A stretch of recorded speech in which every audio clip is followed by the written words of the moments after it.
Okulonda kwalunga 15 Januari w'omwaka guno nga kuwedde ebibalo byalaga ng'ekibiina ki NRM kifunye ababaka 355 okwetooloola eggwanga lyonna. Bano baakulayira mu mwezi ogwokutaano olwo batandika emirimu gyabwe mu butongole.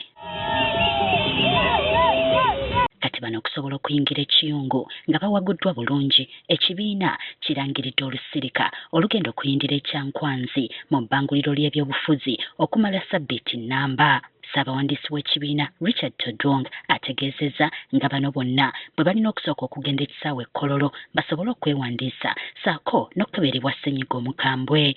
We need them in Kampala by Monday, which is the 6th, next Monday, to report at Kololo ceremonial ground for accreditation and COVID testing. Oluvannyuma bano baakwolekera ekyankwanzi ku lunaku lw'okubiri kale basabiddwa okujja nga beetegese obutaddayo gye bawangaalira. We expect you to come ready to travel to Chankwanzi on Tuesday. So when you're coming to Kampala on Monday, come ready to travel to be away from your home for 1 week. Amyuka Ssaabawandiisi w'ekibiina Rose Namayanja ategeezezza ng'ekigendererwa ky'olusirika luno kwe kulaba nga bannakibiina naddala abapya bategeera bulungi enkola z'ekibiina na biki ebirina okugobererwa. Naye ng'ekisookerwako ddala kye tuyita ideology oba enkola NRM kwe yeesigama okuddukanya eggwanga lino nga batunulira emisingi n'ebigendererwa eb'ekibiina ky'NRM. Ababaka baffe abapya aba palamenti ey'omulundi ogw'e12 babenga bategeera bulungi emisingi egyo. Ono era alambuludde ebimu ku ebyo ebigenda okusimbibwako essira mu lusirika luno.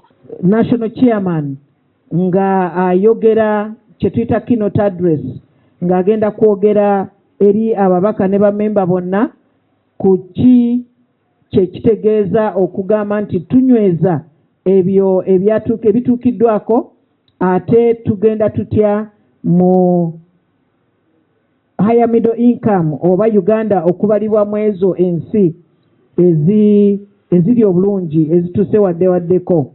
Ebyokwerinda nabyo binokoddwayo. Ebyokwerinda bya Uganda biyimiridde bitya we twogerera the security status of the country ate obuvunaanyizibwa bw'ababaka okwongera okulaba nti tunyweza ebyokwerinda. Ebyenfuna by'eggwanga bitambudde bitya okuva NRM we yajjira mu buyinza, tutuuse tutya wano ate tugenda tutya mu maaso nga tugoberera enkola eyo eya Musevenomics.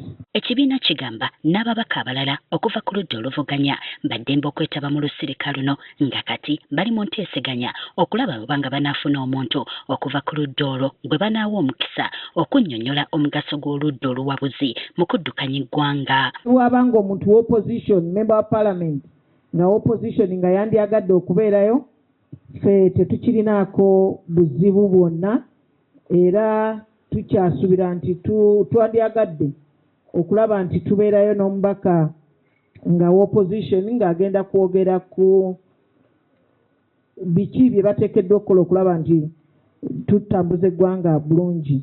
Ku nsonga ya minisita w'ebyamateeka Nobert Mao oba ng'anaabeera ekyankwanzi, ekibiina kigamba bamuyise mu butongole kale nga waddembe okukkiriza oba okugaana. He is part of the independent, we say independent in quotes because he belongs to a political party that we are extending invitation to. If he accepts our invitation, he will attend. If he does not accept also, we don't force him. But the party is open and willing to work with the positive-minded individuals. Ssentebe w'ekibiina era nga ye pulezidenti w'eggwanga Yoweri Kaguta Museveni yajja okuba omugenyi era omwogezi omukulu. Jocelyn Nakibule agafeeyo ku Spark TV.